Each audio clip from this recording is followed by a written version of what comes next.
you as well. Growing economic inequality has made access to education, I'm talking higher education, much more difficult than it was in my day. When you leave here, and by God, you better leave here and go someplace else if you don't want to end up on that far end of that chart. Because you don't want to be doing this for the rest of your life. And I'm not leading the band, I'm flipping burgers. Get over to State. Get over to UCSD. Get up to San Marcos. You need that 4-year degree, or at least get in the nursing program here on campus. Because otherwise, you will be flipping burgers.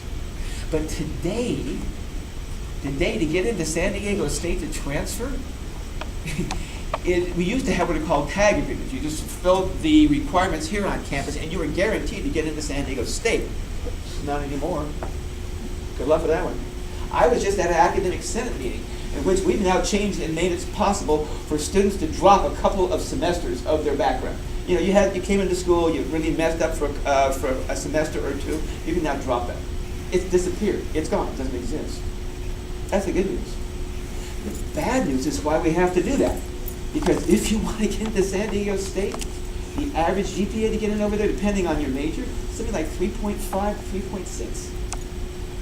It's 3.8, 3.9 to get into UCSD. Okay, I know you're going to be pissed at me about this, but don't blame me because I'm beautiful. No, let's not talk about that. But when I was you guys' age, I got into UC Berkeley. And that's one of the most competitive schools in the state. I got into UC Berkeley with what kind of grade point average? 3.3. And you know what I paid in fees to get into Cal? Probably about $500 a semester. Try 52. No, not $500. Now, granted, in current dollars, that would probably be about $250, but it wouldn't be $500. No, the fees were never an issue at that point. It was living expenses. How much it cost to live in the dorms, how you get the food, that kind of thing. That was the only concern. Mm-hmm. Today, you know what those same fees are at UC Berkeley?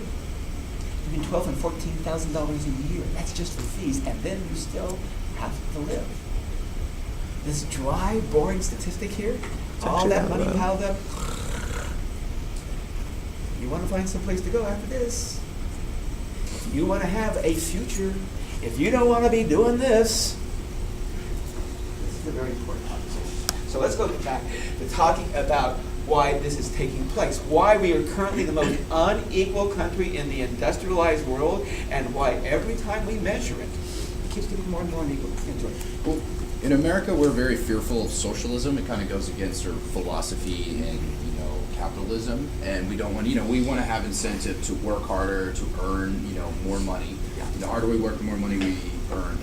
But what I'm seeing right now is that we're kind of going in the opposite direction, to where even if you work hard, you're not going to get anywhere, much like in socialism, and you actually have less than if you were in a socialism.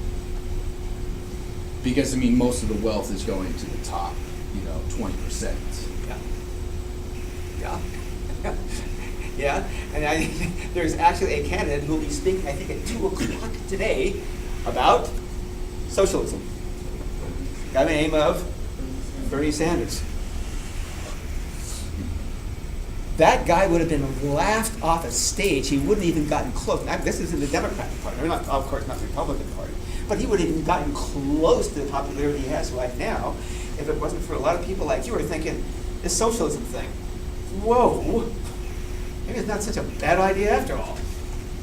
How come? Again, this dry, boring statistic. That's not America. That whole concern for socialism, we're not American.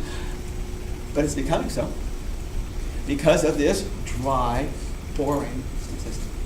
Do you believe that's the reason why the tuition has gone up because of student loans being available in studies? The cost of education? Yeah, that's what the Republicans say. No. It's just people wanting more money. It's a complicated issue depending upon where you sit. Which kinds of institutions you're talking about. It's a fairly long, involved conversation. But the simple fact is that we put less money, particularly into public universities. It used to be, as I just pointed out, it wasn't that. In fact, it was so easy to get into college before, so hard to get into college before that people weren't taking. What? No. It was easier to get into college before. It cost less money. People weren't taking out loans because, for $52 a semester, you didn't have to take out a loan to cover that.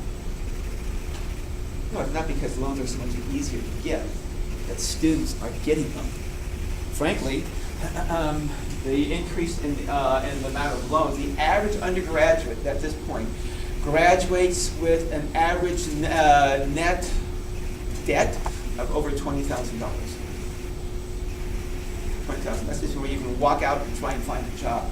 You owe $20,000. Is that because it's so easy to get loans? No, it's because cost. Think about it. Because college is so much more expensive, and we have less funding, less support for students going to college and getting those degrees. And the irony, of course, is that those degrees have only become more important. Remember this. Back in the 1950s, 1960s, and 1970s, could you graduate high school, not go to college, and still find a decent job, working hard, granted, maybe a little dangerous, with a union job at a place like General Motors? Yes. Yes, you sure could. Today, if you don't get that college degree, again, you're flipping burgers or sweeping brooms. Oh, there's plenty of low-skilled jobs out there, but they don't pay squat all. They used to. Not anymore. Remember, the number one reason why growing economics is taking place is the change in our occupational structure. We've gone from a factory-producing economy to a service-based economy. We've gone from a society which was the largest, most important employer of Americans back in the 40s, 50s, 60s, and 70s was General Motors making cars, to Walmart selling crap from China. There you could afford the average American lifestyle. Buy a car that you just manufactured yourself. A home of your own.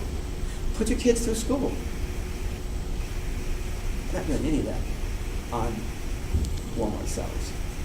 Okay, that's the number one reason. Number two reason for growing economic inequality is the fact that all that crap is coming from China. Yeah, they still have to get made. You're still got those iPhones, Samsung, and you still have the computers and the big TV sets, but they're not being made by Americans anymore. They're being made by a lot of people in China. It's called internationalization of the economy, sometimes called outsourcing. Anybody take any economics? Okay. Standard in economics is outsourcing, is an international division of labor, is lowering tariff barriers good for the economy. Well, actually it is. Most economists, yeah. It's called the principle of relative advantage. The notion is when you have a worldwide division of labor, that is, and that's what an internationalization of the economy means, globalization. It means instead of us making cars, the Chinese make cars. Or the principle is that principle is called relative advantage. Here's a simple example of it. I think it's from Adam Smith or something like that. Let's say we got, just focus on agriculture. In the continental United States, would it be very easy for us to grow bananas? No. No, not really. Bananas require a tropical climate. You can drive, we can get, I've seen bananas here in San Diego growing around. Ever taste one of those suckers? They suck, because you need a really hot climate. Well, on the other hand, can they grow apples in Costa Rica? Not great. Not really, because it requires a really cold climate. Now, I guess you could do it either way. I mean, we could produce hot houses in this country and make bananas that way, or they could have cold houses that refrigerate in Costa Rica and grow apples. But what's obviously the most efficient thing to do? We grow apples, they grow bananas, and we trade. That's the principle of relative advantage, and why most economists think this process of globalization is a good thing. Lowering tariff barriers. You got one right now. Excuse me. The Obama administration has proposed. But I'm not an economist, and I'm not concerned about economic growth. I'm a sociologist concerned about inequality. Has that dramatically contributed to our inequality? Yes, that's instant. Look, when you take a General Motors or buying cars in Detroit, when you take a company like General Motors that used to make cars in the United States, let's say they still make cars, but they're now making them in China. The average American worker, when they were making those cars in Detroit, what were they getting paid per hour? About $30. $30. Now you take that same factory and you put it in China. What are they now having to pay their workers in China? About $3 an hour. $3 an hour. Has that made that company more profitable? Significantly. Yes. Yes, it has. What has happened to the value of the stock? You know what stock is? Piece of the company. It goes up because they're making more profit. And the wealth goes to those people who own stock. But we just saw in that brief video who owns most of the wealth, most of the stock. Good. What percentage? 1%. 1%. Now, that stockholder has made a lot more money because the value of stock is higher. But what happened to the guy who is working as a welder in GM? Where is he? Or Walmart. Here's a depressing statistic. This is, I told you, remember the basic insights of sociology are these common sense versus or depressing?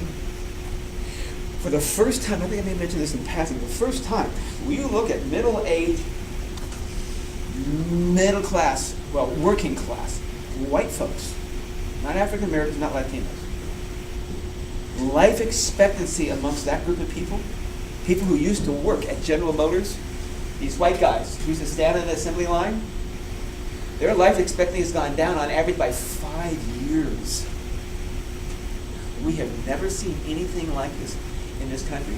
Usually each year, because of medical improvements, life expectancy goes up a little bit. You know, you get a new machine and you know a little more about diet and this kind of stuff, and we get a little better, a little better, a little better.